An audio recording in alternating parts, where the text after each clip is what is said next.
नमस्कार, आप देख रहे हैं के न्यूज। मैं हूं आपके साथ सूरी चौहान। देवभूमि के दंगल में आपका स्वागत है। क्या तैयारी नहीं पूरी, निकाय चुनाव मजबूरी।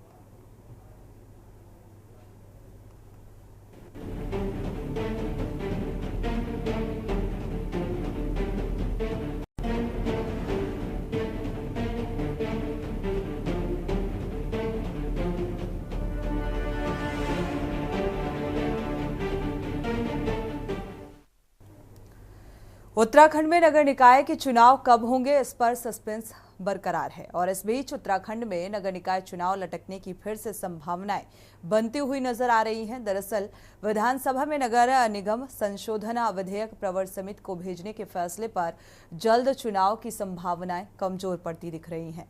प्रवर समिति की रिपोर्ट सदन के पटल पर रखने और विधेयक के मंजूर होने के बाद ही चुनाव का रास्ता खुलेगा। आपको बता दें कि उत्तराखंड में नगर निकायों का कार्यकाल दिसंबर 2023 में खत्म हो चुका है। तब से निकायों में प्रशासक तैनात हैं और जून में प्रशासकों का जो कार्यकाल है वो बढ़ाया जा चुका है। दूसरी ओर हाईकोर्ट का सरकार पर जल्द से जल्द चुनाव कराने का दबाव है और कुछ दिन पहले ही हाईकोर्ट में हुई सुनवाई में शहरी विकास विभाग की ओर से 25 अक्टूबर तक हर हाल में चुनाव प्रक्रिया पूरी कराने का दावा किया गया था, लेकिन मौजूदा परिस्थिति में ऐसा होता नहीं दिख रहा है। तमाम नेताओं और राजनीतिक दलों की चिंता एक बार फिर से बढ़ गई है। हालांकि तमाम राजनीतिक दल जो हैं वो पूरी तैयारी होने का दावा जरूर कर रहे हैं।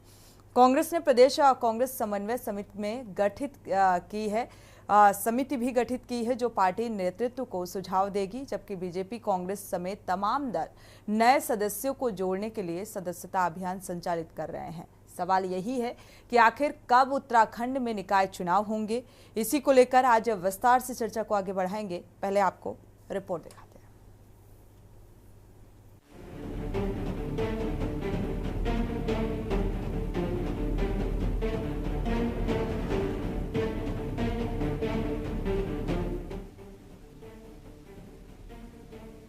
देवभूमि उत्तराखंड में निकाय चुनाव पर संशय के बादल छटने का नाम नहीं ले रहे हैं। दिन प्रतिदिन ये बादल और घने होते जा रहे हैं। ऐसा ही कुछ मौजूदा परिस्थिति में भी देखने को मिल रहा है। दरअसल विधानसभा में नगर निगम संशोधन विधेयक प्रवर समिति को भेजने के फैसले से जल्द चुनाव की संभावनाएं कम हैं। प्रवर समिति की रिपोर्ट सदन के पटल पर रखने और विधेयक के मंजूर होने के बाद ही निकाय चुनाव का रास्ता खुलेगा। वहीं प्रवर समिति को अपनी रिपोर्ट 1 महीने में देनी है। इस रिपोर्ट को विधानसभा के पटल पर रखने और विधानसभा से विधेयक का पारित कराने को विशेष सत्र बुलाना होगा। हालांकि सरकार का दावा है कि वो निकाय चुनाव के लिए तैयार है, जबकि विपक्ष सत्ता पक्ष पर निकाय चुनाव से बचने का आरोप लगा रहा है। जब हम लोग विधानसभा में चर्चा कर रहे थे तो बहुत सारी खामियां हमको जो ओबीसी का सर्वे हुआ उसमें दिखाई पड़ी और उसको लेकर लगभग सत्ता पक्ष के भी सभी विधायकों ने ये कहा कि मामला प्रवर समिति को सौंप दिया जाए और आज वो सौंप भी दिया गया है। तो प्रवर समिति में वो सारी प्रक्रिया जो इसमें अपनाई गई है उसकी पारदर्शिता कितनी उसमें अपनाई गई, क्या उसके मानदंड रखे गए, वो सारा एक स्टडी का विषय है। जब प्रवर समिति में विषय आएगा तो पूरा स्टडी करेंगे और उसके बाद देखेंगे उसमें उसको अप्रूवल देना चाहिए या उसको नए सिरे से करना चाहिए, तो उसके बाद ही जाके कहीं आगे की प्रक्रिया संभव हो पाएगी। निकाय चुनाव को लेकर के सरकार लगातार 9 महीने से झूठ बोल रही है। तय समय पे चुनाव होने चाहिए थे, तब आपने यहाँ पर प्रशासक बिठाए। विपक्ष तब भी चाहता था कि तय समय पे चुनाव हो और 6 महीने बाद जब प्रशासकों का कार्यकाल समाप्त हो गया फिर आपने जो है प्रशासकों का कार्यकाल बढ़ा दिया और माननीय हाईकोर्ट में पहले भी हल्फनामा दिया था कि हम समय पे चुनाव कराएंगे और अब फिर से माननीय हाईकोर्ट में हल्फनामा दिया है कि 25 अक्टूबर तक चुनाव करा लिए जाएंगे। और दूसरी ओर विधानसभा में आपने जो है नगर निकाय संशोधन विधेयक ला करके प्रवर समिति को सौंप दिया। इसका सीधा सीधा मतलब है कि सरकार निकाय चुनाव से भागना चाहती है और बहाने तलाश रही है चुनाव से भागने का। क्योंकि निकायों की स्थिति आप देख लीजिए, वहां पर विकास के काम आपने पिछले 7 सालों में किए नहीं है। नालियों का निर्माण नहीं हुआ है, ड्रेनेज का सिस्टम नहीं सुधरा है, सफाई की व्यवस्था चरमराई हुई है, जगह जगह जल भराव की स्थितियां हैं, कहीं भी नए पार्क नहीं बने हैं, पुराने पार्कों की हालत भी बहुत खराब स्थिति में है। तो जनाक्रोश है और जनाक्रोश को देख के ही बार बार जो है चुनाव टालने का बहाना तलाशा जा रहा है और अब जो नगर निकाय संशोधन विधेयक है उसको भी जानबूझ करके लटकाया गया है। हमने नगर निकायों के लिए हमारे प्रभारी हैं जयप्रकाश उपाध्याय जी लगातार पूरे प्रदेश में, जनपदों में जिलाध्यक्षों से, महानगर अध्यक्षों से, नगर अध्यक्षों से अपने संपर्क साध के निकायों की तैयारी के लिए हमने पूरी तैयारी कर ली है। और हमने एक और प्रयास किया है जिसका संज्ञान में आपको, जितने भी हमारे समाज वाले संगठन हैं, गैर राजनीतिक छात्र संगठन हैं, बेरोजगार संगठन हैं, समसामयिक विषयों के चिंतक पुरुष जितने भी हैं, सभी संगठनों को हम एक मंच में लाके निकाय चुनाव में एक नया ऑप्शन जनता के बीच में रखना चाह रहे हैं और उससे एक मंच के माध्यम से, एक मोर्चे के माध्यम से नगर निकाय चुनाव में जाएंगे। आपको बता दें कि प्रदेश के 100 नगर निकायों का 5 वर्ष का कार्यकाल पिछले साल 2 दिसंबर 2023 को खत्म होने के बाद उन्हें प्रशासकों के हवाले कर दिया गया था और इसके बाद ही धामी सरकार ने जून 2024 में 3 माह के लिए प्रशासकों का कार्यकाल बढ़ा दिया था। वहीं अब एक बार फिर प्रशासकों का कार्यकाल सितंबर माह में पूरा हो रहा है, लेकिन निकाय चुनाव को लेकर असमंजस की स्थिति बरकरार है। हालांकि तमाम दल निकाय चुनाव के लिए पूरी तरह से तैयारी का दावा कर रहे हैं। निकाय का चुनाव नवंबर 2023 में कार्यकाल पूरा हो गया था और तब से उसकी तैयारियां चल रही हैं और सरकार के द्वारा पूरी तैयारी वर्तमान समय में कर भी ली गई है।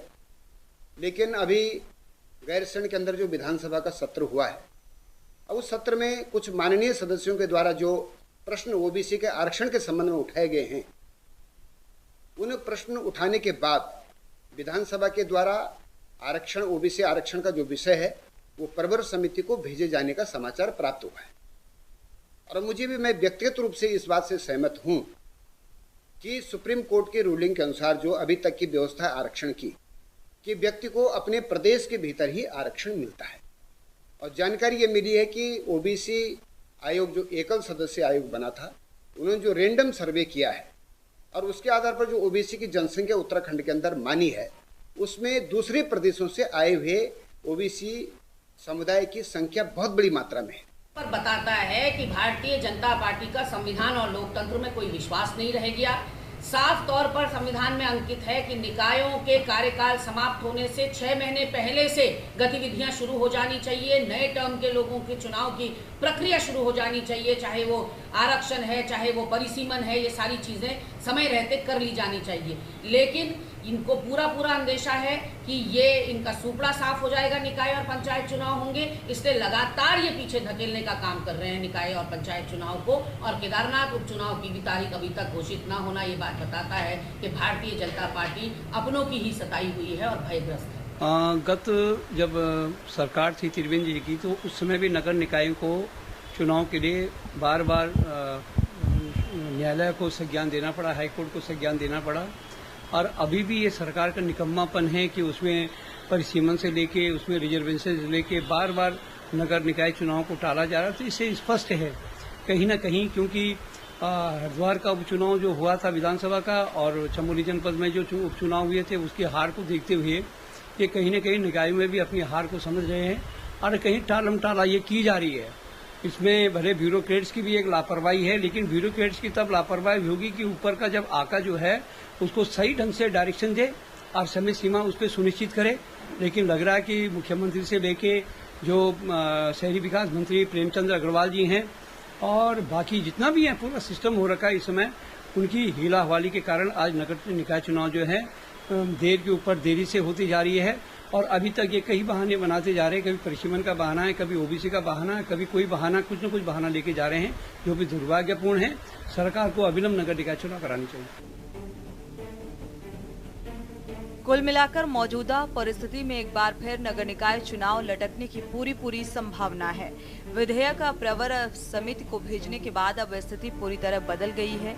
ऐसे में 5 सितंबर को हाईकोर्ट में होने वाली सुनवाई बेहद अहम हो गई है और इसमें हाईकोर्ट की ओर से क्या रुख अख्तियार किया जाता है, इस पर सभी की नजर है। इसके अलावा भी देखना होगा कि क्या धामी सरकार विशेष सत्र बुलाती है, आखिर सरकार कोर्ट में अपना क्या पक्ष रखेगी, आखिर क्यों सरकार ने समय रहते निकाय चुनाव नहीं कराए। Uttarakhand desk report.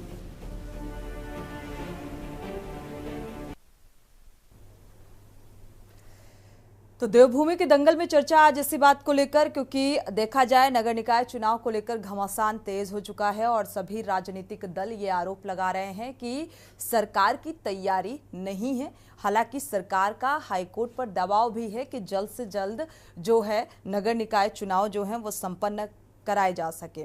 25 अक्टूबर तक हर हाल में चुनावी जो प्रक्रिया है उसे कैसे पूरा किया जाएगा, ये अपने आप में एक बड़ा सवाल है। इसी को लेकर चर्चा की शुरुआत करते हैं। हमारे साथ खास मेहमान जुड़ चुके हैं, आपका परिचय करा देते हैं।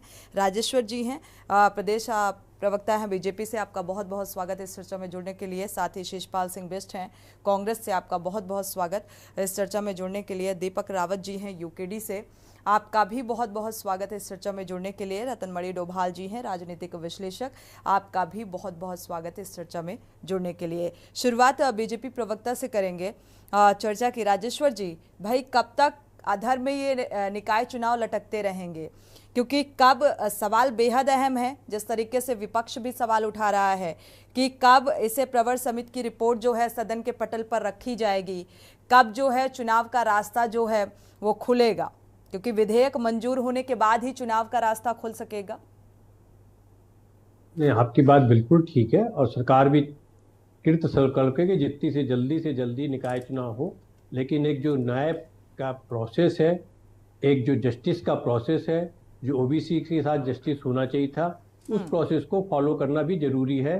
अगर कोई पहले किसी सर्वे में या किसी कारण से कोई त्रुटि रह गई है तो उसको ठीक करना बहुत जरूरी होता है, क्योंकि अल्टीमेटली तो जो जनता है उसके द्वारा चुना जाना है और जनता का ठीक रिप्रेजेंटेशन होना चाहिए। और ठीक रिप्रेजेंटेशन में कोई कुछ खामियां रह गई थी जो एकल समिति द्वारा रैपिड समय बेहद मायने रखता है। देखा जाए 9 महीने में एक माँ बच्चे को जन्म दे देती है, तो इसमें कितना वक्त लगेगा? देखिए, समय मायने रखता है, लेकिन समय का ये मतलब नहीं होता है कि आप उस समय में चाहे गलत या सही किसी भी ढंग से समय को पूरा कर लीजिए। ये कोई जरूरी नहीं होता है। समय अपने आप सीमा में करना चाहिए, समय को फॉलो करना चाहिए, लेकिन जस्टिस जो होता है कुछ टाइम बाउंड नहीं होता है। आप चाहे हाई कोर्ट चलिए चाहे सुप्रीम कोर्ट चलिए, वहां जस्टिस जो होता है, जो न्याय होता है, वो टाइम बाउंड नहीं किया जा सकता, क्योंकि वो परिस्थितियों पर निर्भर करता है कि परिस्थितियां किस तरह की हैं, उसमें क्या क्या हर्डल्स आ रहे हैं, क्या क्या दिक्कतें आ रही हैं, उनको हम न्यायोचित तरीके से उनको सॉर्ट आउट कर रहे हैं कि नहीं कर रहे हैं। जब तक वो सब चीजें न्यायोचित तरीके से सॉर्ट आउट नहीं हो, इसका ये मतलब नहीं कह सकता कि आप सिर्फ टाइम बाउंड के लिए कहिए कि टाइम बाउंड है इसलिए आप ये गलत काम भी कर दीजिए। ऐसा न्याय प्रक्रिया में कहीं नहीं होता है। तो इतना विश्वास तो विपक्ष को भी होना चाहिए, जो कि नहीं नजर आ रहा है। टाइम बॉन्ड की बात कर रहे हैं, अगर कोई त्रुटि है उसे सुधारने का काम किया जा रहा है और इस वजह से अगर लेट लतीफी हो रही है तो उसमें जो अदर पार्टियां हैं उनका विश्वास होना चाहिए, जो कि नहीं है। हमारे साथ कांग्रेस प्रवक्ता भी जुड़े हुए हैं, शिषपाल सिंह बिष्ट जी। क्या लगता है जो दलील बीजेपी के प्रवक्ता दे रहे हैं इससे कितना सहमत हैं आप? क्या यही वजह है कि उन त्रुटियों को, उन खामियों को सुधारने की कोशिश की जा रही है या सच में टालने की कोशिश? देखिए सोनी जी, भारतीय जनता पार्टी की ओर से जो भी दलीलें आ रही हैं, आप देखिए कि ये दलीलें जो है स्वीकार करने लायक है ही नहीं है। लोकतंत्र में है 5 साल के अंदर चुनाव होने चाहिए, सभी जानते हैं, और ये चुनाव कराने की जिम्मेदारी सरकार की है। अगर दिसंबर 2023 तक जो है कार्यकाल था निकायों का, इसका मतलब है कि जुलाई 2023 तक आपकी ओबीसी आरक्षण की परिसीमन की सारी प्रक्रियाएं पूरी हो जानी चाहिए थी। चुनाव से 6 महीने पहले तैयारियां पूरी करना जो है स्थानीय चुनाव आयोग का काम है, और वो तभी अपना काम समय पे पूरा करेगा जब प्रदेश सरकार उसको निर्देश देगी। इसका मतलब है कि जानबूझ करके जो है आपने चुनाव को टालने में रुचि दिखाई और तय समय पे आपने तैयारियां पूरी की। छोड़िए आप दिसंबर 2023 की बात, अब तो जो है आप देख लीजिए अगस्त 2024 है सोनी जी, और इस समय में सरकार जो है मामले को लटकाने में रुचि दिखा रही है। नगर निकाय संशोधन विधेयक में जानबूझ के आपने खामियां छोड़ी, जिससे क्योंकि हाईकोर्ट में जो हल्फनामा दिया है वहां पर आपको बचने का रास्ता मिले। तो आप जो ये आधी अधूरी तैयारियां करते हैं, जो मोटी मोटी तनख्वाह आपके ब्यूरोक्रेट्स हैं जो बड़ी बड़ी कुर्सियों में बैठे हुए आपके कैबिनेट मंत्री, इनकी क्या जिम्मेदारी है? क्या जवाब देंगे? लोकतंत्र में कोई जवाब दे ही नहीं। क्या आप चुनाव को तय समय में करें? 9 महीने हो गए हैं और अभी भी जो है प्रशासकों का कार्यकाल बढ़ाने की स्थिति में, क्योंकि 2 सितंबर को ये समय सीमा सोनी जी समाप्त हो रही है जो प्रशासकों का कार्यकाल बढ़ाया गया, और आज 27 तारीख है अगस्त की, तो इतने कम समय में तो चुनाव होंगे। प्रशासकों का कार्यकाल एक बार फिर से बढ़ेगा, और कब तक बढ़ेगा? 3 महीने के लिए बढ़ा, मैं आज आपको बताऊं, लेकिन पर्वत समिति कब बैठेगी, कब उसकी रिपोर्ट आएगी, भविष्य के गर्भ में है, क्योंकि कोई फोर्स नहीं कर सकता पर्वत समिति को कि आज ही बैठे। ये तो मुख्यमंत्री जी ने टाइम बाउंड फिक्स किया होगा कि पर्वत समिति 10 दिन में अपनी रिपोर्ट देगी या 15 दिन में देगी, लेकिन ऐसी स्थितियां नजर नहीं आ रही है। और 25 अक्टूबर से पहले विधानसभा का विशेष सत्र बुला करके संशोधन विधेयक पास कराएंगे, ऐसी संभावना इस सरकार से बिल्कुल भी नहीं है। जो 6-6 महीने में विधानसभा के सत्र बुलाते हो, तब भी जब संवैधानिक बाध्यता हो, और 3 दिन का सत्र बुलाते हो उसे भी 2.5 दिन में थैला पैक करके चले जाते हो, और तब भी विधेयकों में जो है आप कमियां छोड़ देते हो, और आप दुआई देते हैं कि साहब न्याय मिलना चाहिए। भाई अन्याय किया ही क्यों है आपने 2023 में जुलाई में जो काम निपटा था उसको अभी तक होमवर्क आपकी जो है मंशा ठीक है। शिषपाल जी, आपकी थोड़ी आवाज ब्रेक हो रही है। यूकेडी प्रवक्ता का रुख कर लेते हैं। हमारे साथ दीपक रावत जी भी जुड़े हुए हैं। दीपक रावत जी, जो भारतीय जनता पार्टी के प्रवक्ता कह रहे हैं कि भाई ओबीसी और जिस सर्वे को लेकर त्रुटि का जिक्र कर रहे हैं, जो दलील दे रहे हैं, इससे कितना इत्तेफाक रखते हैं? क्या यही एक वजह है कि इतनी लेट लतीफी है, या फिर वजह कुछ और? सोनी जी, मैं आपके चैनल में पहले भी एक बार बोल चुका हूं, जब तक इन्हें परिस्थितियां अपने अनुकूल नहीं लगेंगी, भारतीय जनता पार्टी इस प्रदेश में निकाय चुनाव नहीं कराने वाली। और आप देखिए जिस तरह से लगातार ये कोर्ट को गुमराह कर रहे हैं, जनता को गुमराह कर रहे हैं, और अब तो लगता है अपने ही विधायक जो है उन्हें भी गुमराह करने लग गए हैं। आप मुझे बताइए, विधेयक प्रस्तुत करने से पहले क्या इन्होंने अपने कैबिनेट में चर्चा करी? मुझे तो नहीं लगता। अगर करी होती तो उसी दिन ये सब समस्या उत्पन्न हो जाती, समझ में आ जाती। आप जब ये विधानसभा में रख रहे हैं पारित करने के लिए, उस समय चर्चा जब होती है, और जब चर्चा के बाद ये चीज निकल के आ रही है कि आपका जो रैपिड जो आपने ओबीसी सर्वेक्षण किया उसमें आपत्ति होती है, तो इससे साफ जाहिर है कि बिना तैयारी के भारतीय जनता पार्टी के लोगों ने इस प्रस्ताव को पारित करने की कोशिश करी विधानसभा में। और अब जब ये विधानसभा में पारित नहीं हुआ है तो ये बगले झांक रहे हैं, नए नए बहाने ढूंढ रहे हैं। आप बताइए कौन पंचायती राज मंत्री कौन है? आप बताइए किसके जो हलफनामा कोर्ट में हाई कोर्ट में पेश किया जा रहा है, वो किसके मंत्रालय द्वारा पेश किया जा रहा है?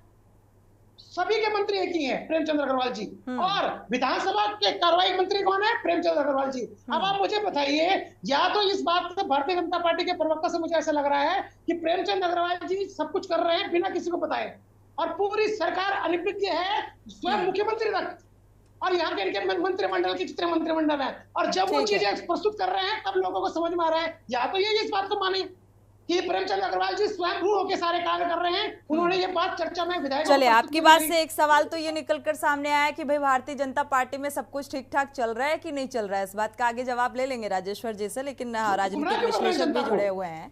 रतनमणि डोभाल जी, आपकी भी प्रतिक्रिया बेहद मायने रखती है। क्या वजह लग रही है जो ये दलील सामने आ रही है? क्या वाकई यही वजह है, या फिर इसके पीछे की वजह कुछ और देख पा रहे हैं आप?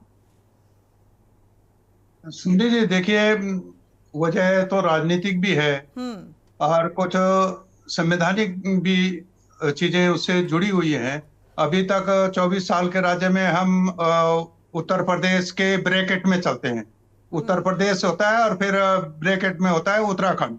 उत्तराखंड अपने आप में अभी वो नहीं, मतलब जो संशोधन विधेयक भी रखा गया है वो उत्तर प्रदेश नगर निकाय संशोधन विधेयक 2024 है, वो उत्तराखंड का नहीं है।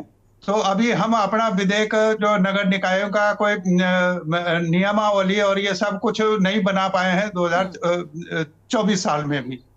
संवैधानिक जो व्यवस्था है जो 74वां संविधान संशोधन है, 73वां संविधान संशोधन है, जिसको राजीव गांधी जी के समय में ये कहा गया कि ये मिनी सरकार, लोकल सरकार का इनको दर्जा दिया गया। पंचायतों के और नगर निकायों के माध्यम से हमारे विकास कार्य होंगे। वहां की स्थितियों को देखते हुए ये अधिकार लोगों को दिया गया था, सीधा सीधा मत। ये जो सरकारें हैं, चाहे वो ये उन पंचायतों को, उन लोकल सरकारों को गला घोट रही हैं, अपना ब्यूरोक्रेसी के उससे उनसे अपना जो उल्लू सीधा है वो काम करा रहे हैं। ये अभी जो लोग चर्चा कर रहे हैं, मैं ये कह रहा हूं कि आप चुनाव की बात कर रहे हैं, ये जो सारे वहां अपर सचिव गए शहरी विकास नितिन भदौरिया, जो महाधिवक्ता गए, आपके पास तो चुनाव आयोग ही नहीं है। अभी चुनाव कौन कराएगा भाई? ये काम तो चुनाव आयोग का है। आप वहां कह रहे हैं हाई कोर्ट में कि हम जल्दी चुनाव आयुक्त की नियुक्ति कर देंगे, और वो जल्दी अभी आया नहीं है। तो कौन चुनाव कराया? चुनाव तो चुनाव आयोग करेगा, वो हमारे पास नहीं है। ये बहुत ही गंभीर मसला है। अब ये जो संशोधन विधेयक है, मैं जरा थोड़ा समय आप लेना चाह रहा हूँ। ये बात अपने आप में सही है कि अगर जिस तरीके से वो विधेयक लाया गया बिना तैयारी के, आपने अपने लोगों में भी चर्चा नहीं की, विपक्ष की तो बात आप छोड़ दीजिए, किसी को आपने पढ़ने तक को भी नहीं दिया, हवा भी नहीं लगने दी उसको, और लास्ट वाले दिन ले आए। और इतना गैर संवैधानिक बात है कि विधानसभा उसको पारित कर देती है, मेजे थपथपा देते हैं लोग बिना चर्चा के। और वो तो मैं धन्यवाद देना चाह रहा हूँ मुन्ना सिंह चौहान को, जिन्होंने बीच में हस्तक्षेप किया और ये कहा कि इस पर चर्चा होना चाहिए, और उसके बाद ही निर्णय हुआ कि प्रवर समिति को दे दिया जाए। निश्चित रूप से उत्तराखंड के जो हम समस्याएं झेल रहे हैं कि उस विधेयक को अगर ज्यों का तो लागू कर देते हैं, जैसे कि सुप्रीम कोर्ट का आदेश है कि आप रैपिड सर्वे करा लें, जो जहां खड़ा है आप, हम यहाँ 10 आदमी खड़े, मैंने जो बता दिया आप उसको लिख दें, उससे नहीं होगा। हमारे राज्य की डेमोग्राफी उससे चेंज होने का सवाल है। और खासतौर से आप हरिद्वार उधम सिंह नगर में ये बहुत स्थिति जो हम झेल रहे हैं उत्तराखंड में, जो ये 3 जिलों का प्रदेश बना दिया है इन्होंने, और वो 9 जिलों को आपने भारी रखा हुआ है, वहां कोई चर्चा ही नहीं कर रहा है उसका। ये महत्वपूर्ण सवाल है, और उस सवाल को इसी ढंग से हल किया जाना चाहिए। ये मांग थी उत्तराखंड राज्य आंदोलन की, हमारी पहचान का सवाल है, और उस पहचान को आप खोने का काम कर रहे हैं इस प्रकार के रैपिड। हमारे यहाँ क्या होता है कि आप देखिए 1936 का एक आधार वर्ष माना गया है कि उसके लिए आप जो डोमिसाइल बनाते हैं, जो जातीय प्रमाण पत्र बनाते हैं, वो ओबीसी या एससी के 1936 का मांगते हैं, और मंडल कमिश्नर ने 1930 का कर दिया था, उसको कहीं 30 भी चल रहा है, कहीं 1936 भी चल रहा है। आप कौन सा वर्ष होगा? ये सारी चीजें, ये विधानसभा अगर जो हमारा पंचायत है, हमारा जो न्यायालय है, वो तो हमारी विधानसभा है, हमारे जनप्रतिनिधि हैं, अगर वो इस पर बिना चर्चा करे और वो गूंगे बहरों की तरह से तब मेजे थपथपा के उसको पारित कर रहे हैं, तो इससे आप अंदाजा लगाए कि हम जा कहाँ रहे हैं, क्या सोच रहे हैं। लेकिन इन सारी परिस्थितियों से अगर देखा जाए, रतनमणि डोभाल जी बखूबी वाकिफ है सरकार, ऐसा नहीं है कि राज्य सरकार वाकिफ नहीं है, लेकिन इसके बावजूद ये स्थितियां क्यों बनती हुई नजर आ रही हैं?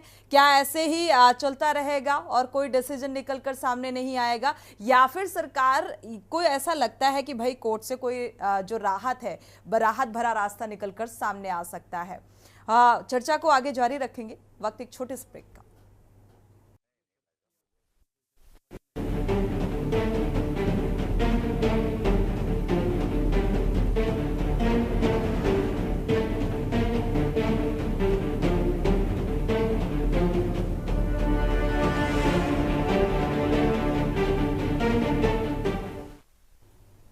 ब्रेक से वापस आ रहे हैं। देवभूमि के दंगल में लगातार चर्चा नगर निकाय चुनाव को लेकर जो घमासान मचा हुआ है, जिस तरीके के आरोप और प्रत्यारोप निकलकर सामने आ रहे हैं, और सरकार का ये कहना है या भारतीय जनता पार्टी के जो प्रवक्ता डिबेट में है उनका भी यही कहना है, जो दलीलें देते हुए नजर आ रहे हैं उससे विपक्ष इत्तेफाक नहीं रखता है। हमारे साथ राजेश्वर जी जुड़े हुए हैं, बीजेपी प्रवक्ता। राजेश्वर जी, आपने रतनमणि डोभाल जी की बातें सुनी, और ऐसा नहीं है कि भारतीय जनता पार्टी इन स्थितियों से वाकिफ नहीं होगी। इन सभी सवालों की जवाब, क्योंकि ये कैसे संभव होगा कि 25 अक्टूबर तक हर हाल में जो चुनावी प्रक्रिया है ऐसे हालातों में पूरी हो सके? कैसे? देखिए, मैं ना आपको पहले बोल रहा हूँ जी कि टाइम बाउंड होना कोई जरूरी नहीं है, न्यायोचित होना जरूरी है। नहीं, टाइम बाउंड का तो सवाल ही नहीं किया ना। अब आप बताइए कैसे पॉसिबल है। यूकेडी के प्रवक्ता जी बड़े जोर शोर से कह रहे थे कि कैबिनेट में बिना डिस्कशन के आ गया। उनकी जानकारी के लिए बता दें, कैबिनेट में बिना डिस्कशन के बिल नहीं आते, बाकायदे डिस्कस होते हैं तभी बिल आते हैं। तीसरी बात उनको ये बता दें कि न तो मुन्ना सिंह चौहान, न चमोली जी, न पवार जी, ये कोई कैबिनेट के पार्ट नहीं है, ये सदन के पार्ट है। और सदन में सदन सर्वोपरि है और कैबिनेट से भी ऊपर है। सदन जो आके कहती है, सदन अपने को ऑब्जेक्शन देती है तो उसका सुनना काम सदन का काम है और उस पर विचार करना भी सदन का काम है और उसका कॉग्निजेंस लेना भी जो सभापति होता है सदन का, उसका काम है। और उसमें सभापति और जो जेन्युइन पॉइंट उठ करके सामने आए और जिसपे अधिकतर लोग जब सहमत थे तब ये सब बातें उठ करके सामने आई। और जब चीजें आ गई, अभी रतनमणि दोभाल जी ने को बड़े क्लियर कट बनाया कि अभी हमारा कोई अपना बिल भी नहीं है या कोई अपना चीजें नहीं है, तो हम अपना चीजें आउट कर रहे हैं, तो उसमें कुछ ना कुछ टाइम लग गया या कुछ डिले हो गया, तो इसको आप ये नहीं कह सकते कि वो जानबूझ के किया जा रहा है। उससे पहले हमारे यूकेडी के प्रवक्ता जी ने बड़े उससे कहा था कि जी जब तक टालते हैं जब तक कि इनकी चीजें इनके अनुकूल नहीं होती है। ऐसा कोई सिस्टम नहीं है जो आपको पता चल जाए आपके क्या चीजें अनुकूल और क्या चीजें बेअनुकूल है। आप सर्वे कराते रहते हो, सर्वे से देखते हैं कब आपको कोई चीज अनुकूल लगती। तो आप जो अनुकूल और अनुकूलता की बात करते हो, जो पिछला इलेक्शन रतनमणि डोभाल जी ने और भी बहुत सारी बातों का जिक्र किया है, उन्होंने स्थितियों को भी समझाने की कोशिश की है। राजेश्वर जी, रतनमणि डोभाल, बिल्कुल आप सही बात करेंगे, रतनमणि डोभाल जी ने काफी चीजों का जिक्र किया और काफी चीजें जेन्युइन बातें भी करी। उन्होंने साथ साथ ये करा कम से कम मुन्ना सिंह चौहान जी पढ़ लिख करके आते हैं, देख करके आते हैं, समझते हैं और उन्होंने बातें कही और उसके लिए एहसान भी हम भी मानते हैं। अगर कोई चीज किसी ने भी कहा और वो एक्चुअल में न्यायपूर्ण बातें कर रहा है तो हमें उसको मानना चाहिए। हमको हर चीज राजनीति के परिप्रेक्ष्य में नहीं देखना चाहिए। हम सिर्फ ये राजनीति नहीं कर सकते कि सिर्फ इलेक्शन हो रहा है कि इलेक्शन नहीं हो रहा है, सिर्फ उसी चीजों से नहीं, अगर उसका कोई अल्टीमेट कोई औचित्य बनता है तो अल्टीमेट औचित्य पे जाना चाहिए कि अल्टीमेट औचित्य क्या बनता है और जो काम किया जा रहा है क्या बनता है, ये आप राजेश्वर जी डिस्क्राइब कर दीजिए। क्योंकि अभी देखा जाए तो जो प्रशासकों का कार्यकाल बढ़ाया गया, इसके बाद वो भी समाप्त होने के बाद फिर अब एक सवाल यही कि क्या अब होंगे निकाय चुनाव, होंगे भी या नहीं होंगे, या फिर सरकार को ऐसा लगता है कि भाई उसके पक्ष में, उसके राहत में कोर्ट का कोई डिसीजन निकलकर सामने आ सकता है। देखिए, हम लोग माननीय न्याय का क्या डिसीजन आता है क्या नहीं आता है, मैं उस पर कमेंट ना हम करने के लिए काबिल है ना हम करना चाहते हैं। और दूसरी बात रहेगी, सदन में मुन्ना सिंह चौहान ने बड़े क्लियर कट कहा था कि सदन जो है अपने आप में एक अथॉरिटी है, उस अथॉरिटी का भी कहीं ना कहीं रोल होता है जिसको कोर्ट भी कहीं ना कहीं अनदेखा नहीं करती है। तो सदन का जो एक न्यायपूर्ण तरीका है, जो लॉजिकल चीजें उन्होंने सदन में बोली हैं, वो सदन वो कंप्लीट होती है। जैसी कंप्लीट होगी तो न्याय तरीके से कंप्लीट होनी चाहिए। उसमें आपको पब्लिक ऑब्जेक्शन भी लेने हैं, पब्लिक से बातें भी करनी है, उसको डिबेट में भी लाना है, फिर उसको प्रॉपर्ली करके कौन कराएगा? चुनाव आयोग। रतनमणि डोभाल जी ने ये भी तो कहा चुनाव आयोग ही अपना नहीं है तो भाई कौन कराएगा? इलेक्शन कैसे होंगे, ये चुनाव कैसे होंगे संपन्न, इस दिशा में क्या कुछ? रतनमणि जी सिर्फ एक आदमी की बात कर रहे हैं, हम एक संस्था की बात कर रहे हैं। चुनाव आयोग है, चुनाव आयोग कमिश्नर है कि नहीं है, मुझे नहीं लगता कि वो ऐसी चीज है जिसके बिना आप आगे आगे नहीं बढ़ सकते या उसके बिना आप नहीं करते। एक बॉडी है, बॉडी अपने आप में परफॉर्म करने के लिए सक्षम होती है। उस बॉडी को कैसे परफॉर्म करना है वो बॉडी पूरी तरह से जानती है। आपका कहना है कि सिर्फ एक कमिश्नर नहीं है, और कमिश्नर मुझे लगता है उसका भी ड्यू प्रोसेस है, ड्यू प्रोसेस में वो भी आ ही जाएगा। और वो कोई इतना लंबा चौड़ी चीज बात नहीं है कि अगर वो अगले 15 दिन में या 5 दिन में या 7 दिन में ना आ पाए, तो प्रोसेस है। और कमिश्नर है कि नहीं, पूरा सिस्टम अपने आप में, देखिए सरकार का सिस्टम है, सिस्टम ऑटोमेटिक काम करता है, सिस्टम ऑलरेडी इस्टेब्लिश लॉ अब है कि नहीं ये कौन बताएगा? राजेश्वर जी, ये कौन बताएगा, ये कौन साफ करेगा कि ऐसा है कि नहीं? शिषपाल जी का रुख कर लेते हैं जी। देखिए सोनी जी, भारतीय जनता पार्टी के प्रवक्ता ने 2 महत्वपूर्ण चीजें कही। एक तो उन्होंने अभी कहा कि सिस्टम जो है ऑटोमेटिक काम करता है और प्रोसेस जो है वो चलता रहता है। भाई सिस्टम जब ऑटोमेटिक काम करता है, हम यही तो कह रहे हैं चुनाव आयोग बनाई इसीलिए पंचस्थानिक चुनाव आयोग की, वो जो है निकायों के और पंचायतों के चुनाव समय पे कराए और सारे प्रोसेस को तय समय पे पूरा करे, जो चुनाव आयोग ने किया नहीं। और वो क्यों नहीं किया, वो सरकार के इशारे पे नहीं किया, ये तो अब पब्लिक डोमेन में सारी की सारी चीजें। दूसरी बात इन्होंने की, कैबिनेट बैठक तब होती है, कैबिनेट में कोई बिल तब आता है जब उसमें संशोधन हो जाते हैं। भैया कैबिनेट के बाद जो है बिल सदन में जाते, संशोधन में नहीं हो जाते, कैबिनेट में हर बिल आता है, डिस्कशन होता है पहले कैबिनेट में, तब सदन में लाया जाता है। बिना सदन में नहीं आता, बिना कैबिनेट के अप्रूवल का कोई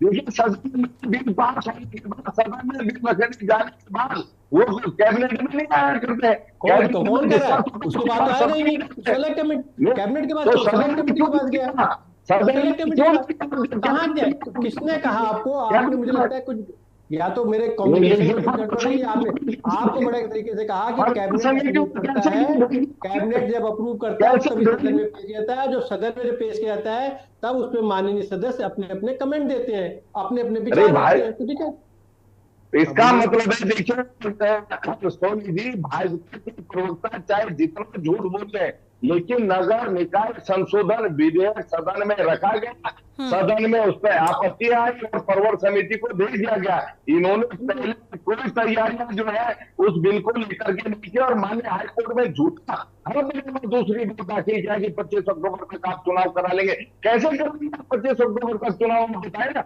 आज 27 तारीख है अगस्त की, और कम से कम किसी भी चुनाव को कराने के लिए 1 महीने का समय चाहिए होता है। अगर आज भी मतलब आचार संहिता लग जाए, चुनाव की घोषणा हो जाए, तब भी मैं नहीं मानता कि 25 अक्टूबर तक चुनाव संपन्न हो सकता है। सीधा सीधा साफ संदेश है कि चुनाव नहीं होने जा रहे, ये चुनाव लटकाए जाएंगे और कब प्रवर समिति की बैठक होगी ये भविष्य की गर्भ में है, कब ये संशोधन विधेयक पास होगा ये भी भविष्य के गर्भ में है।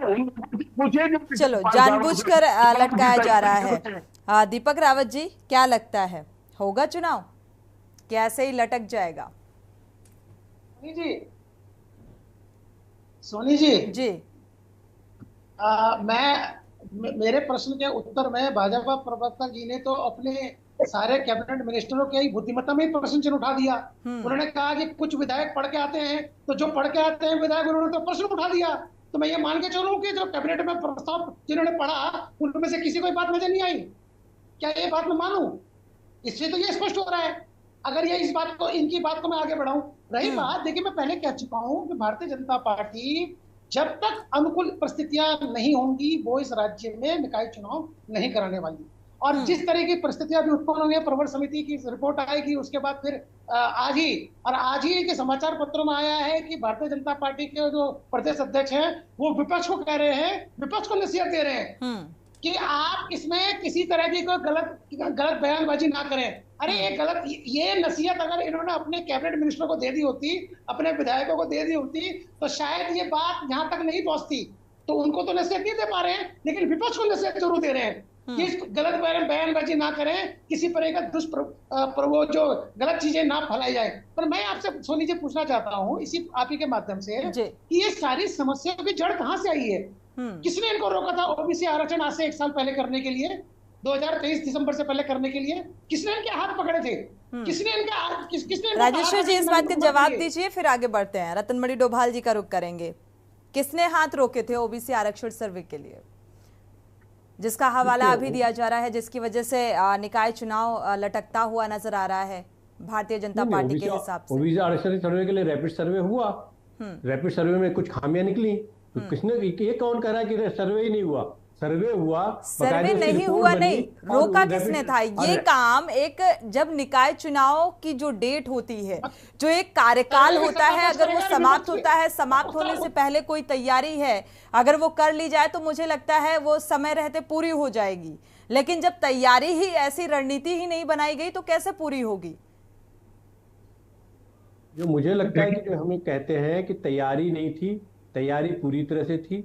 तैयारियों में हर तैयारी के साथ साथ कुछ न कुछ ऐड ऑन होता रहता है। आप तैयारियों के साथ उसमें सुधार करते हैं। अगर आप सुधार करने में कुछ टाइम लग जाता है तो मुझे नहीं लगता कि कोई अनुचित बात है।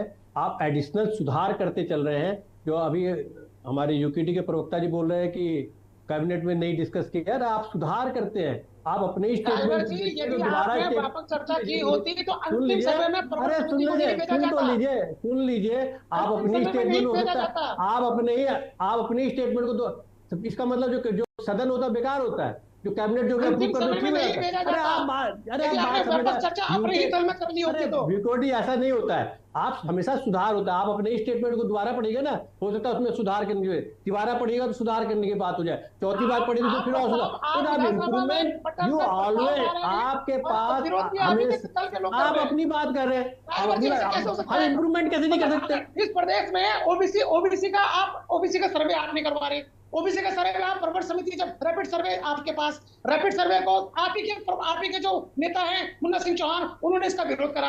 आप चाहते हैं नहीं करा, उन्होंने बोला इसमें कुछ खामियां। अरे आप बात समझिए, आप खामियां कुछ खामियां हैं जो उनके हिसाब से इम्प्रूवमेंट होनी चाहिए। रतनमणि डोभाल जी का रुख करेंगे। रतनमणि डोभाल जी, क्योंकि अब देखा जाए कि जो खामियों का जिक्र कर रहे हैं राजेश्वर जी का ये कहना है कि भाई वो खामियां निकली, वो खामियां वाकई निकली या फिर अंदर खाने इस तरीके से अपने ही पार्टी के लोगों ने विरोध किया और उसके चलते एक बार फिर से दोबारा फिर से सर्वे का हवाला दिया जा रहा है, और कितना? देखिए सोनी जी, जो विधानसभा में, चूंकि विधानसभा में जब आ जाता है तो विधानसभा की वो संपत्ति है विधेयक, फिर उसमें कैबिनेट का उसका मतलब नहीं रह जाता है। वो साझी संपत्ति है, वो हमारी जनता की, उस पर चर्चा होना था और चर्चा होने से पहले ही वहां उसको पारित कर दिया गया। मैं ये कह रहा हूँ, इसलिए मैं मुन्ना सिंह चौहान जी को उनको धन्यवाद दे रहा हूँ कि उन्होंने खड़े होकर उस पर कुछ प्रश्न चिन्ह लगाया और वो फिर चर्चा में ये आया कि ये भी नई घटना है। मैं समझता हूँ कि मुझे जानकारी नहीं है और कहीं ऐसा हुआ हो कि एक विधेयक पारित होने के बाद परवर समिति को जा रहा है ये, और वो विधानसभा अध्यक्ष ने भी समझा होगा कि हाँ उस पर चर्चा होने तो वो चला गया। अब हम ये कह रहे हैं कि ये सारी स्थिति को देखते हुए अगर ये है तत्काल ये सरकार विधानसभा अध्यक्ष परवर समिति बना दे और उसको समय दे दे कि वो 2 दिन में 4 दिन में उसे विचार विमर्श करके कुछ संशोधन जो भी है वो सुझा दे, और ये सरकार अगर इसकी नीयत साफ है, नेक नीयत साफ है, तो ये तय कर ले कि हमने 25 अक्टूबर से पहले चुनाव कराने हैं, तो फिर वो संशोधनों के साथ में एक विशेष सत्र बुला ले विधानसभा का, उसमें चर्चा करा के उसमें पारित करा ले, और जो समय आपने कोर्ट में जो वचनबद्धता दी है वो वचनबद्धता के हिसाब से आप चुनाव कार्यक्रम घोषित कर सकते हैं। आपके अधिवक्ता जो SN बाबुलकर हैं, उन्होंने न्यायालय को बताया है कि हम सितंबर के दूसरे पखवाड़े में ये चुनाव आचार संहिता लागू कर देंगे और 25 अक्टूबर से पहले चुनाव करा देंगे।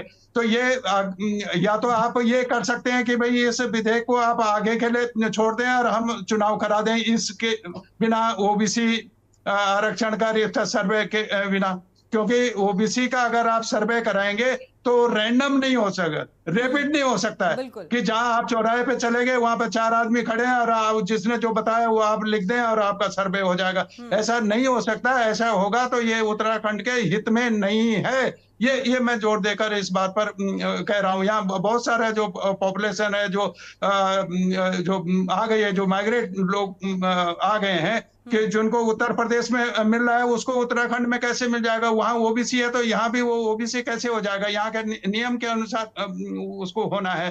तो ये इसको ध्यान में रखना होगा। दूसरा मैं ये कह रहा हूं कि ये सरकार इस समय जो, अगर मैं ये समझता हूं, अगर मुझे थोड़ा सा राजनीतिक जानकारी है तो ये इस समय चुनाव कराना इस सरकार के पक्ष में नहीं है। विपरीत परिस्थितियां हैं, प्रदेश आपदा से घिरा हुआ है, चाहे वो शहर हो, चाहे वो पहाड़ हो, चाहे वो मैदान है, कोई ऐसा क्षेत्र नहीं है जिसमें आपदा को लेकर कुछ न कुछ समस्याएं नहीं है। अगर कोई भी सरकार हो, चाहे वो कांग्रेस की होती तो उसके खिलाफ होता, बीजेपी है तो उसके यूकेडी की होती तो उसके खिलाफ होता, क्योंकि लोग उजड़ चुके हैं, लोगों के गोद के बच्चे चले गए हैं, किसी का सुहाग चला गया है। वो सरकार नहीं बताएगी तो लोगों को पता नहीं है, सबको पता है कि महिलाओं के साथ के संकट है, आपके बहुत सारी चीजें हैं। तो ये जो रोष है, ये जो लोगों में गुस्सा होगा, ये तो सरकार के खिलाफ जाएगा। तो निश्चित रूप से राजनीतिक पार्टी है तो वो पार्टी भी सोच रही होगी कि कब हमारे ये स्थितियां नॉर्मल हो जाए और हम चुनाव करा लें। बेहद बखूबी पता होता है। बिल्कुल रतन मणि डोभाल जी, इस बात से इत्तेफाक रखते हैं। राजेश्वर जी, क्या ये वजह है और इसीलिए ये निकाय चुनाव को टालने की एक कोशिश की जा रही है? साथ ही देखा जाए प्रवर समिति की जो रिपोर्ट का भी जिक्र किया है, क्या ऐसा पॉसिबल है कि समय रहते अभी भी इस पर थोड़ा सा गंभीरता से एक्टिव हुआ जाए तो ये समय रहते 25 अक्टूबर तक ये संभव हो सके कि चुनाव प्रक्रिया जो है वो पूरी हो जाए और चुनाव हो सके? ऐसा हो सकता है, पॉसिबिलिटी है? डोभाल जी का एक तो पहला जो है कि ये उनका अपना परसेप्शन है, एक राजनीतिक परसेप्शन बनता है, एक उन्होंने एक परसेप्शन बनाया है कि शायद इन कारणों से कि चुनाव प्रभावित होंगे करंट पोजीशन से और फेवरेबल नहीं होंगे सरकार के प्रति।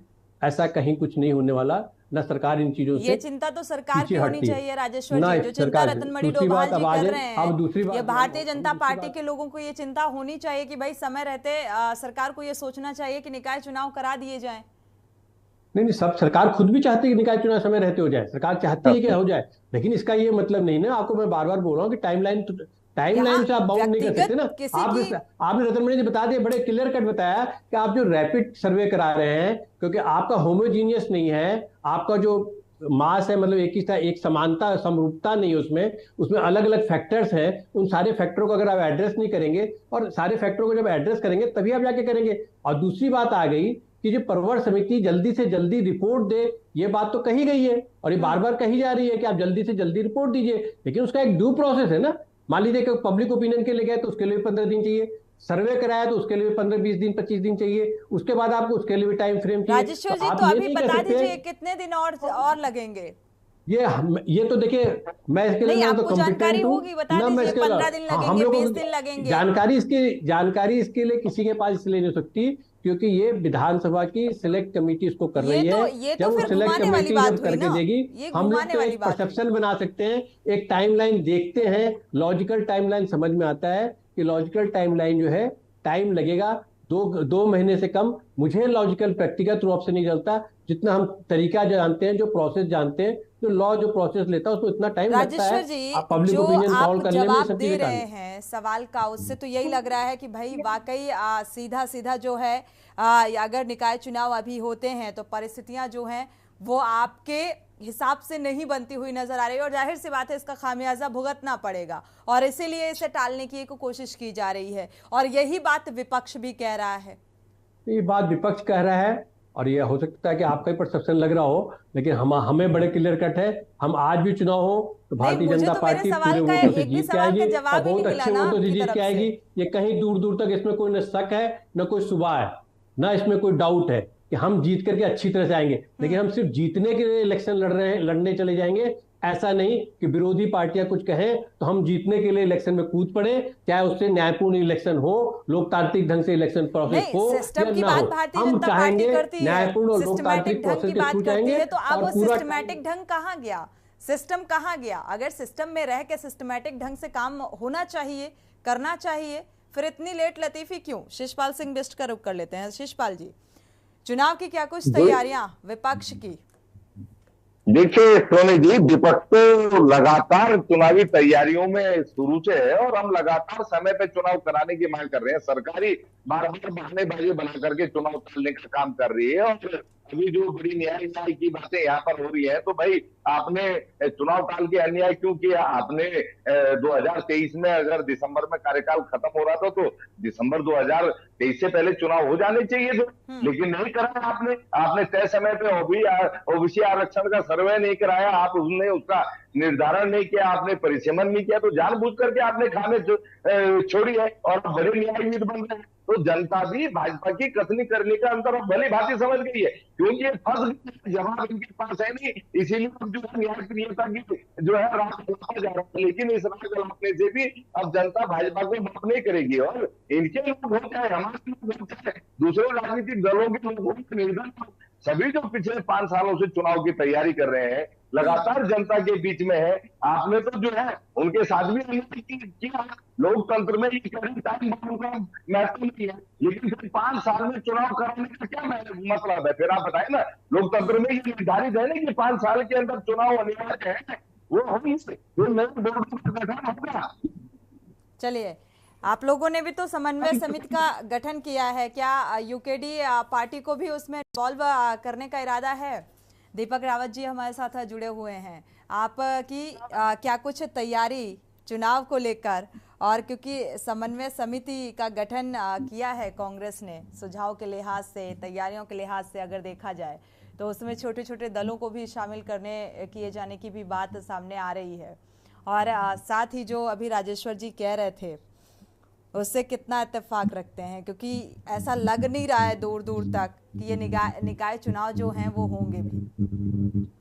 सोनी जी, पहला ये कि जो भारतीय जनता पार्टी के प्रवक्ता जी ने कहा है कि अभी वो लोकतंत्र की दुहाई यहाँ पर दे रहे थे, लेकिन अगर ये लोकतंत्र की दुहाई 23 दिसंबर से पहले दिखा दी होती, 2023 में दिसंबर से पहले, तो शायद ये पंचायत चुनाव समय पे होते, तब इन्हें लोकतंत्र की चिंता नहीं हुई थी, तब ये सर्वे भी नहीं नजर आया था। आज ये यहाँ पर अपने बचाव के पक्ष में दलील जरूर दे रहे हैं, पर यह जनता स्वीकार करने वाली नहीं है। जहां तक बात रही चुनाव होने की, तो मुझे नहीं लगता, अगर जो परिस्थितियां जिस तरह के जवाब भारतीय जनता पार्टी के प्रवक्ता दे रहे हैं, मुझे नहीं लगता कि ये 2024 में होने वाले हैं, निश्चित रूप से। अब ये चुनाव 2025 में ही जाने वाले हैं, चाहे वो कभी भी जाए, 2024 में तो होने वाले नहीं, क्योंकि बहुत सी राजनीतिक परिस्थितियां हैं। उत्तर प्रदेश के उपचुनाव हैं, मैं आपको बताता हूँ, बहुत सारी स्थितियां हैं। उत्तर प्रदेश के भी उपचुनाव हैं, उनके रिजल्ट भी हैं, फिर आपका केदारनाथ का उपचुनाव है, इसका भी निर्णय आने वाला है।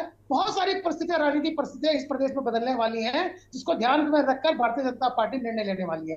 रही बात हमारी तैयारी की, तो हमारे, आपने पहले कह दिया, 8 तारीख को यूकेडी ने एक जो समान विचार, राजनीतिक विचार वाले जो दल हैं, चाहे वो छात्र संगठन हो या सामाजिक संगठन हो, उनकी एक मीटिंग बुलाई हुई है। और हम मजबूत होकर एक तीसरा पक्ष जो भारतीय जनता पार्टी और कांग्रेस से अलग होकर इस प्रदेश में एक नई राजनीति को देखना चाहते हैं, एक नए प्रदेश के नव निर्माण की बात करना चाहते हैं, इस प्रदेश के भले के बारे में सोचते हैं, विचार रखते हो, उनको लेकर एक नया एक संगठन बनाने की हम लोग अग्रसर हो रखे हैं, और हमें लगता है कि हम इसमें सक्सेस भी होंगे।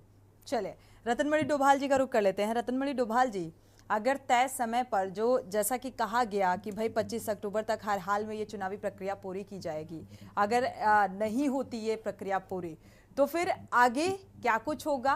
क्योंकि क्या आपने देखा कि ये कार्यकाल खत्म होने के बाद प्रशासकों का कार्यकाल बढ़ाया गया, तो क्या एक बार फिर से, क्योंकि अभी दीपक रावत जी भी कह रहे हैं कि भाई ऐसा दूर दूर तक नजर नहीं आ रहा है कि 2024 में ये चुनाव संपन्न होंगे, संभव होंगे। नहीं, ये संभव है कि यार, मुझे भी लगता है कि ये जो अवधि जो आपने वचनबद्धता हाईकोर्ट में दी है, उस पर आप खरे उतर जाए सरकार, वो मुझे भी नहीं लगता है। क्योंकि ये सही है कि ये सारी चीजों में जब टेक्निकल चीजें आ गई हैं बीच में, और इतना जल्दी कि आप रैंडम कुछ कर दें, रैपिड सर्वे कर लें, तो वो मैं समझता हूँ कि वो नहीं हो पाएगा। उसके लिए समय चाहिए। जो परवर समिति बनेगी, परवर समिति को भी समय चाहिए, और वो समिति के निर्णय के बाद भी फिर वो कैबिनेट में जाएगी, कैबिनेट भी उस पर चर्चा करेगा, और उसके बाद उसके लिए विशेष सत्र की जरूरत होगी। और ये सरकार तो सत्रों से भागती है। ये जो गैरसैंण में अभी इन्होंने विधानसभा सत्र बुलाया है, वो भी वो बाध्यता थी कि 6 महीने के अंदर अंदर आपको सत्र बुलाना ही है, इसलिए बुलाए, नहीं तो ये सत्र बुलाने की भी वो नहीं थे, इसलिए 3 दिन का सत्र बुलाया गया। तो अगर सरकार चाहती है, उसके मन में होगा कि हमें नहीं, चुनाव हमें 25 अक्टूबर से पहले कराने हैं, तो वो करा देगी। और जहां तक राजेश्वर जी बोल रहे थे बड़े भाई, वो कह रहे हैं कि ये सतत प्रक्रिया विभाग वो चलता रहता है, उसको विभाग को कोई हैंडल भी करता है, इसीलिए चुनाव आयुक्त की, कमिश्नर की जरूरत है। अगर वो काम कर रहा होता तो अब तक ये समस्या दूर हो गई होती। फिर वो 6 महीने क्या करता रहा? या अभी तक उसने ये सर्वे नहीं किया, वो तो पहले से भी हो सकता है। तो मैं ये समझता हूँ कि ये राजनीतिक बात है और वो पार्टी की तरफ से वो जो रख रहे हैं वो ठीक है, उनको यही कहना है। लेकिन कहीं ना कहीं ये कमजोरी है राजनीतिक रूप से कि प्रदेश में माहौल जो आपदा का माहौल है, वो आपदा का माहौल निश्चित रूप से कोई भी मैं अगर सत्ता में हो या राजेश्वर जी हो उसके खिलाफ में जाएगा। लोग पीड़ित है इस समय और उनको उतनी जो राहत उनको मिलना चाहिए, जो भरोसा मिले, वो नहीं मिल रहा है। इसलिए मैं ये समझता हूँ कि 25 अक्टूबर तक तो नहीं होगा और एक बार फिर प्रशासकों के हवाले लोकल सरकारें जाएंगी और वो अपने डंडे से चलाएंगे उसको। वो तो जनता की सरकार को अगर आप नहीं चुनाव कराते तो लगता यही है कि वो नहीं हो पाएगा। बिल्कुल, क्योंकि स्थितियां कुछ ऐसी ही बनती हुई नजर आ रही। राजेश्वर जी के जवाब भी कुछ ऐसे ही नजर आ रहे हैं और एक जिस प्रोसेस की बात कर रहे हैं तो भाई बार बार कहने के बावजूद भी कितना वक्त लगेगा ये भी साफ होता हुआ नजर नहीं आ रहा है। और लगातार ये भी कहा जा रहा है कि जो है अपनों की ही सताई हुई है भारतीय जनता पार्टी, या सब कुछ अंदर खाने ठीक नहीं चल रहा है या भयभीत, क्योंकि अभी परिस्थितियां ऐसी नहीं हैं कि अपने फेवर में रिजल्ट निकलकर सामने आए। और शायद यही एक वजह है कि इसे टालने की कोशिश की जा रही है। राजेश्वर जी, ऐसा ही है ना? जी नहीं, ऐसा दूर दूर तक नहीं है। और न कोशिश की जा रही है टालने की, न ऐसा कहा जा सकता है कि हम संजीदा नहीं है, पूरी तरह से संजीदा भी है। चलिए, संजीदगी फिलहाल दिखनी चाहिए थी। शुक्रिया आप सभी मेहमानों का इस चर्चा में शामिल होने के लिए। समय इजाजत नहीं देता कि चर्चा को आगे बढ़ाएं और इसीलिए जो राजनीतिक दल हैं तैयारियों के साथ साथ सवाल भी उठा रहे हैं कि आखिर समय रहते निकाय चुनाव क्यों नहीं संपन्न कराया गया। अब देखना ये दिलचस्प होगा कि क्या 25 अक्टूबर तक इस प्रक्रिया को, जो चुनावी प्रक्रिया है, उसे पूरा किया जा सकता है या फिर एक बार से जो कार्यकाल है प्रशासकों का वो बढ़ाया जाएगा। देवभूमि के दंगल में इतना ही। आगे खबरों के लिए आप देखते रहिए के न्यूज़ इंडिया।